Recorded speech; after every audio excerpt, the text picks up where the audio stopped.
नमस्कार मित्रों। इस समय अंतर्राष्ट्रीय स्तर पर भारत में इतने समाचार सुर्खियों में हैं कि कई बार आपसे किस विषय पर बात की जाए यह तय करने में समय लगता है। लेकिन मुझे लगता है कि इस समय मेरी दृष्टि में एक महत्वपूर्ण समाचार जो ईरान इजराइल युद्ध के बीच भारत में जातीय जनगणना के साथ, और यही नहीं, जो पाकिस्तान के सेनापति हैं आसिफ मुनीर, उनकी अमेरिकी यात्रा के बीच और प्रधानमंत्री के कनाडा यात्रा के बीच जो साइप्रस की यात्रा हुई है प्रधानमंत्री नरेंद्र मोदी की, वो इस समय हमारी दृष्टि से महत्वपूर्ण समाचार है, महत्वपूर्ण घटना है, जिस पर हमको आपको गहराई से विचार करना चाहिए, उसके महत्व को समझना चाहिए। वहाँ से दो तस्वीरें इस समय, एक तस्वीर पूरी दुनिया की सुर्खियों में है, वो भारत में भी दिखा है, यहाँ तक कि पाकिस्तान में दिखा है, मध्य पूर्व यानी पश्चिम एशिया में वो तस्वीर दिखी है, यूरोप के कुछ देशों के समाचार पत्रों में, अमेरिका के समाचार पत्रों में, और यहाँ तक कि जो पूर्वी यूरोप है वहाँ और रूस तक वो तस्वीर छाई हुई है। वह तस्वीर यह है कि प्रधानमंत्री नरेंद्र मोदी अपनी साइप्रस यात्रा के दौरान, वहाँ से यात्रा समाप्ति के मतलब अंतिम समय पर, वहाँ के जो राष्ट्रपति हैं निकोस क्रिस्टोडोलिडेस के साथ उस भाग को देखने चले गए जिस पर तुर्की ने कब्जा किया हुआ है। सामान्यतः कोई विदेशी नेता जाता है, कोई हमारे यहाँ आए तो वो ये नहीं कहता है कि चलो हमको वो जगह दिखाओ जो आपका चीन ने कब्जा किया हुआ है। आप सोचिए ज़रा, क्योंकि वो चीन से उनके समस्या रहती है। कोई ये नहीं कहता कि मुझे पाक अधिकृत कश्मीर दिखाओ जहाँ पाक ने कब्जा किया हुआ है, अक्साई चीन हमको दिखाओ ज़रा जम्मू कश्मीर चढ़ के जिस पर चीन का कब्जा है, कोई नहीं कहता है। दुनिया के ज़्यादातर देशों में नेता नहीं करते हैं। ये भी देखना पड़ेगा कि इसके पहले किस विश्व के किस नेता ने किसी देश में जाकर उसके किसी भूभाग पर दूसरे पड़ोसी देश ने कब्जा किया हो, मजबूत देश हो, वो देखने जाता है।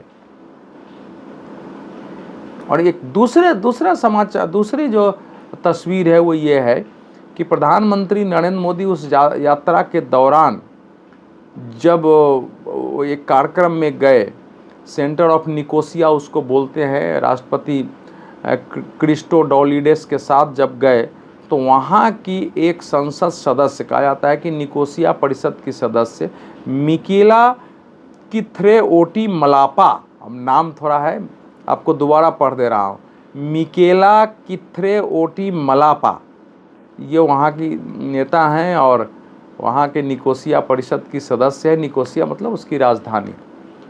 और सेंटर ऑफ निकोसिया पहुँचे थे तो वहाँ उसने मोदी का पैर छुआ। अचानक मोदी जी भी और सबसे हाथ मिला रहे थे और उसने पैर छू दिया। तो ये आपने देखा, पहले भी ऐसी घटनाएं हो चुकी है कि विदेशी यात्रा के दौरान विदेश के नेता ने नरेंद्र मोदी के पैर छुआ। भारत में कई बार हमारे यहाँ हर चीज़ को प्रधानमंत्री मोदी जो कुछ भी कहते हैं वो कहता है कि नहीं ये तो मोदी का ये तो मैनेज्ड है, स्टेट मैनेज्ड है, क्योंकि वो बीमारी है लोगों की, वो पैथेटिक लेवल पर है, मानसिक बीमारी है कि भारत के प्रधानमंत्री को कोई सम्मान मिल रहा है उसको उस रूप में स्वीकार करना कि हमारे देश का प्रधानमंत्री कहीं गया है तो जहाँ की परंपरा पैर छूना नहीं है, नमस्ते करना नहीं है, हाथ मिलाना नहीं है, वहाँ के सांसद, वहाँ के लोग अगर हाथ मिलाना है केवल, वहाँ के सांसद अगर पैर छू रहे हैं, प्रणाम कर रहे हैं, नमस्कार कर रहे हैं, हमारी भाषा बोल रहे हैं, इसका मतलब हमारी विदेश नीति का असर है, हमारे प्रति सम्मान है। प्रधानमंत्री के प्रति सम्मान का मतलब भारत के प्रति सम्मान। और साइप्रस ने अपना सर्वोच्च नागरिक सम्मान, जो वहाँ का नाइटहुड पुरस्कार माना जाता है, उसको बोलते हैं grand cross of the order of Makarios तृतीय, ये जो सम्मान है ये नरेंद्र मोदी को दिया गया है। और ये कोई भी ये नरेंद्र मोदी को, आप जानते हैं प्रधानमंत्री नरेंद्र मोदी को पूरी दुनिया में, मेरे ख्याल से दुनिया के इतिहास में किसी नेता को सबसे ज़्यादा विदेशी बाहरी देशों ने अपना सर्वोच्च नागरिक सम्मान दिया है तो प्रधानमंत्री नरेंद्र मोदी है। किसी को सुन के बड़ा अजीब लगता होगा, अब इसको भी लोग स्टेट मैनेज्ड बोलने वाले बोल सकते हैं, लेकिन हम किसी के बारे में क्या सोचते हैं वैसे ही दुनिया नहीं सोचती है, वैसे ही लोग नहीं सोचते हैं। इसका मतलब ये हुआ कि नरेंद्र मोदी जी को जो अभी 21वां सम्मान तो बता रहे हैं, इसके अलावा भी छोटे छोटे बहुत कुछ मिला हुआ है। किसी ने हमको बताया कि 23वां सम्मान है, लेकिन अभी तक जितना मैं पढ़ रहा हूँ उसमें इसको 21वां सम्मान बताया गया है। अगर 21 दुनिया के देशों ने उनको सर्वोच्च सम्मान दे दिया है तो ये तो असाधारण घटना है। उसमें मुस्लिम देशों के सम्मान है बड़ी संख्या में। तो आदमी उस प्रधानमंत्री नरेंद्र मोदी के व्यक्तित्व में कुछ तो है ऐसा। अब मैं आपसे पूछ रहा हूँ कि इतना साहस कौन दिखाएगा कि दो देशों के बीच समस्या है, किसी ने एक देश के भूभाग पर कब्जा किया हुआ है और ऊपर वहाँ के राष्ट्रपति को कहे कि चलिए जरा हम उसको देखने जाना जो होता है एक संदेश होता है। प्रधानमंत्री या राष्ट्रपति कहीं जाकर युद्ध नहीं करते हैं, लेकिन वहाँ जाना, वहाँ देखने जाना, वहाँ सारी दुनिया की मीडिया आपकी तस्वीरें ले रही है, आपकी वीडियो बना रहा है, तो उसका मैसेज जाता है सामने वालों का, तो उस देश में जाता है कि जो भूभाग पर आपका कब्जा है हम उसके विरुद्ध हैं और आपकी इस लड़ाई में हम साथ हैं इसको आज़ाद कराने में। ये उसका मैसेज। साथ ही साथ जिसने कब्जा किया उसको मैसेज है कि इस लड़ाई में हम आपके विरुद्ध हैं और आपको खाली करना पड़ेगा। ये है इसका महत्व। तो वैसे तो आप देखेंगे कि ये जो साइप्रस देश है वो बहुत छोटा सा देश है। मतलब आप अगर देखेंगे कि भाई ये तो उस देश की आबादी जो है 15-16 लाख तो मात्र उस देश की आबादी है जितना हमारे किसी शहर की आबादी होगी। और उस आबादी वाले देश में नरेंद्र मोदी क्या करने गए हैं, साइप्रस का क्या महत्व है गए हैं। लेकिन ये ऐसा नहीं है। आपको याद होगा जब 2022 में संयुक्त राष्ट्र का सम्मेलन हुआ था, उस समय भी प्रधानमंत्री ने थोड़े दिन बाद विदेश मंत्री एस जयशंकर को साइप्रस भेजा था और वहाँ स्वयं वो संयुक्त राष्ट्र संघ में वाशिंगटन में स्वयं उन्होंने वहाँ के राष्ट्रपति से मुलाकात की थी। तो ये एक बड़ी कूटनीति है। अब आप इसको दूसरे रूप में समझिए। साइप्रस देश जो है तुर्की का उसके उत्तरी भूभाग पर 1974 से कब्जा है। वहाँ उसकी सेना है। उसके साथ वो जो पड़ोसी, वो सीरिया का पड़ोसी है, इजराइल का भी पड़ोसी है। तो इजराइल भी साइप्रस के अखंड साइप्रस का समर्थन करता है। भारत ने उसका समर्थन कर दिया है। और तीसरा देश है ग्रीक जो उसका समर्थन करता है। तो अब ये एक मैसेज है। क्यों मैसेज है? मैं ये नहीं कह रहा हूँ कि तो जो साइप्रस की यात्रा है वो केवल इसीलिए है कि तुर्की को हमको प्रत्युत्तर देना है, लेकिन वो भी एक बड़ी बात होती है कि हम तुर्की को प्रत्युत्तर कैसे देते हैं। क्योंकि तुर्की ने जब हम ऑपरेशन सिंदूर कर रहे थे तो हमारा ऑपरेशन सिंदूर पाकिस्तान के विरुद्ध नहीं था। हमारा ऑपरेशन सिंदूर आतंकवादियों के विरुद्ध था। आतंकवादियों के विरुद्ध ऑपरेशन में अगर पाकिस्तान ने रिटेलिएट किया और तुर्की के ड्रोन, तुर्की के मिसाइल अगर हमारी ओर छोड़ेगा, इसका मतलब तुर्की हमसे दुश्मनी निभाना चाहता है। तुर्की ने ऐसा पहली बार नहीं किया है।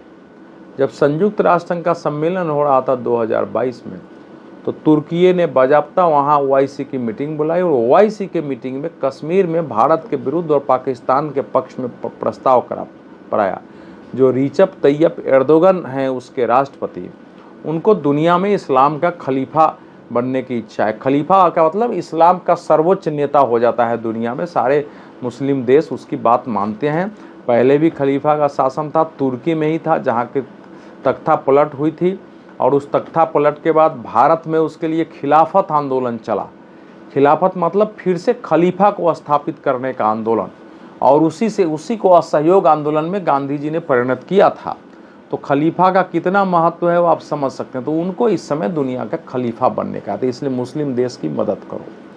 और ये वो भारत के विरुद्ध पहले भी ऐसा करते रहे, लेकिन भारत ने जब 2023 में उनके यहाँ भूकंप आया था तुर्की में और लगभग 53,000 लोग उस भूकंप में मारे गए थे, तुर्की की हालत खराब थी, तो भारत ने जबरदस्त सहायता की थी, मानवीय सहायता की थी। वहाँ पहुँचे थे राष्ट्रपति रिसेप एर्दोगन से प्रधानमंत्री ने स्वयं बातचीत की थी। वहाँ के विदेश मंत्री ने बातचीत की थी, कहा जो भी सहायता चाहिए हम देने के लिए तैयार है, और भारत ने किया भी। लेकिन रिसेप तैयप एर्दोगन एक कृतघ्न देश हैं। जब बांग्लादेश में भारत विरोधी गतिविधि होते तो वहाँ भी वो अपनी मदद पहुँचाने की कोशिश कर रहे हैं। इस समय भी उनकी उछल कूद बांग्लादेश को लेकर जारी है। तो इस ढंग से वो कोशिश करते रहते हैं। तब उनका उत्तर हमारे पड़ोसी ने कैसे दिया जा सकता है? तो भारत ने रणनीति बनाई कि दो देश जिनसे उनको समस्या है, तो आर्मेनिया से और साइप्रस थे। तो आर्मेनिया को भी भारत, आर्मेनिया से रक्षा संबंध, आर्मेनिया से रणनीतिक संबंध और समझौता किया, साइप्रस से किया है। साइप्रस की यात्रा प्रधान पहले गए, और आप ध्यान रखिए कि साइप्रस की यात्रा जो प्रधानमंत्री की हुई है वो 2002 के बाद किसी प्रधानमंत्री की पहली यात्रा है। और 2002 में भी भाजपा के जो प्रधानमंत्री थे अटल बिहारी वाजपेयी वो गए थे। एक बार 1983 में वहाँ इंदिरा गांधी गई थी। फिर नरेंद्र मोदी ने ही, प्रधानमंत्री नरेंद्र मोदी ने ही अपने शासनकाल में 2018 में राष्ट्रपति की यात्रा कराई थी। जब राष्ट्रपति रामनाथ कोविंद राष्ट्रपति तो उनकी यात्रा कराई थी। यानी साइप्रस के साथ संबंध की दृष्टि से भारत पहले से ही सोचने लगा था, तुर्की की गतिविधि को देखकर। ये आज की गतिविधि नहीं है। 2018 में हमारे राष्ट्रपति गए, 2022 में विदेश मंत्री गए, 2022 में प्रधानमंत्री ने बाजाप्ता अमेरिका में ही वहाँ के राष्ट्रपति से भेंट की, और 2024 में ये प्रधानमंत्री स्वयं चले गए हैं। तो ये तो बात सही है कि साइप्रस अगले वर्ष पर 1 जनवरी 2026 से यूरोपीय संघ का अध्यक्ष बन रहा है। आप भले देश हो छोटा हो, लेकिन यूरोपीय संघ के अध्यक्ष बनने का एक पावर होता है। यूरोप के साथ हमारा फ्री ट्रेड एग्रीमेंट होने वाला है, फ्री ट्रेड एग्रीमेंट होने वाला है, उसमें सहयोग मिलेगा। साइप्रस वैसे जो भी संयुक्त राष्ट्र संघ में एक वोट का महत्व है, और साइप्रस जो है भारत के सुरक्षा परिषद में अस्थायी सदस्यता का समर्थन कर चुका है। भारत ने कश्मीर मुद्दे पर उसने भारत के पक्ष का समर्थन किया है। तो ये एक मायने है। अब भारत वो छोटा सा प्राद्वीप है वहाँ, लेकिन तब भी आप देखिए 11,500 भारतीय वहाँ काम करते हैं। 15-16 लाख के देश में 11,500 भारतीय वहाँ हैं। बहुत सारे सॉफ्टवेयर से लेके अलग अलग क्षेत्रों में काम करते हैं। उसका रणनीतिक महत्व है। इस समय भविष्य में एक चीन समूची दुनिया में रोड एंड बेल्ट इनिशिएटिव के माध्यम से अपना विस्तार कर रहा है कि वो कैसे कैसे रोड उसके विस्तार होगा, जहाँ से उसके व्यापार जाएगा, ज़रूरत पड़े तो सेना जाए, अलग अलग देशों के साथ समझौते करके जोड़े हुए हैं। वो दुनिया के लिए चुनौती है।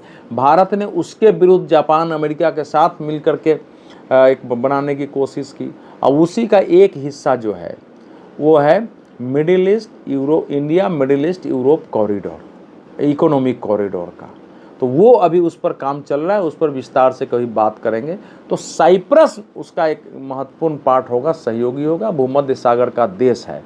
तो इस समय भारत नरेंद्र मोदी जी को नीति है कि इसमें तुर्की को तो उत्तर है ही है कि आपने जहाँ कब्जा किया हुआ है उसको, मतलब उसको नाम देते हैं नॉर्दर्न साइप्रस तुर्की गणराज्य। इसको नॉर्दर्न साइप्रस तुर्की गणराज्य तुर्की का कब्जा है, और ये जो है ये ग्रीक साइप्रस एरिया इसको माना जाता है। तो अब ये जो है एक संदेश है, और दुनिया के लिए भी संदेश है कि जो भी देश इस समय भारत के विरुद्ध जाएगा, भारत अब उसके विरुद्ध कदम उठाने से हिचकेगा नहीं, खुलेआम उसके विरुद्ध कदम उठाएगा। वैसे भी साइप्रस पर कब्जा है, तो नैतिक रूप से भी हमको समर्थन करना चाहिए कि आप इस कब्जे को खाली करो। हम चीन से और पाकिस्तान से मांग करेंगे कि हमारे क्षेत्र को खाली करो, और दूसरे का कब्जा है हम बोलेंगे ही नहीं इस भय से कि भैया देश से संबंध खराब हो जाएंगे। तो आपके साथ कोई खड़ा नहीं होगा। जो साहस के साथ दूसरे के साथ खड़ा होगा दूसरे की लड़ाई में, वही फिर आपकी लड़ाई में खड़ा होगा। उसको देख के अनेक देश आपके साथ आएंगे। तो तुर्की को तो संदेश हो गया कि लोगों ने यहाँ से जो भारी संख्या में पर्यटक जाते थे उन्होंने अपने टिकट कैंसिल कराने शुरू कर दिए, और भी चीज़ों पर रिव्यू हो रहा है, जो हमने उनको कॉन्ट्रैक्ट दिए हुए हैं वो सब रिव्यू हो रहा है। लेकिन ये सबसे बड़ी बात है, और ये एक दिन में नहीं हुआ है। भारत ने प्रधानमंत्री बनने के साथ नरेंद्र मोदी जी ने इसकी शुरुआत कर दी होगी, तभी 2018 में राष्ट्रपति को यात्रा के लिए भेजे थे। तो ये एक बहुत बड़ी घटना है। दुनिया में ये इसका संदेश गया होगा कि भारत भी उठ के खड़ा हो गया है। भारत दूसरे देशों के मामले में अनावश्यक नहीं, लेकिन जो अंतर्राष्ट्रीय कानून के तहत है उसमें हस्तक्षेप कर सकता है। भारत किसी देश को अगर किसी बड़े देश से भय है और उस देश का स्टैंड सही है तो उस देश को मदद कर सकता है, उसके साथ खड़ा हो सकता है। अब यह तुर्की को तय करना है कि वो क्या करता है, लेकिन भारत ने तो अब ये चल दिया है। और उसके बाद प्रधानमंत्री मोदी जी कनाडा पहुँचे हैं, जहाँ G7 का सम्मेलन चल रहा है। फिर उसके बाद वहाँ क्या बोलते हैं ये देखा जाएगा, लेकिन इसका एक व्यापक संदेश गया है। इसीलिए मैं कहता हूँ कि यह बदला हुआ भारत है। यह भारत किसी भी मामले पर सिर उठा के बात करता है, जोखिम लेने से नहीं डरता है। जो देश हमारे साथ है उन देशों के साथ मुखर होकर साथ आने की कोशिश करता है, ताकि एक वातावरण बने। ये अलग बात है कि इस समय की परिस्थिति हमारे लिए थोड़ी जटिल है। पाकिस्तान विरुद्ध है, चीन हमारे एक बड़ा पड़ोसी जो है वो जानते ही है कि हमारा दुश्मन है। आज बांग्लादेश में समस्या पैदा हो गई है। दुनिया में कुछ और भी देश हैं जो भारत को उठते हुए नहीं देखना चाहते हैं, लेकिन इसके डर भय से अगर हम बैठ जाएंगे तो फिर इतिहास हमारे साथ नहीं होगा, हमारी समस्याओं का समाधान नहीं होगा, फिर विश्व को हम दिशा नहीं दे पाएंगे। इसलिए साइप्रस की ये यात्रा अत्यंत महत्वपूर्ण यात्रा है। देश छोटा है, इसके परिणाम व्यापक हैं, इसके असर व्यापक होंगे। देखन में छोटा लगे, घाव करे गंभीर, तभी प्रधानमंत्री ने 2 दिन वहाँ समय लगाया है। बहुत बहुत धन्यवाद।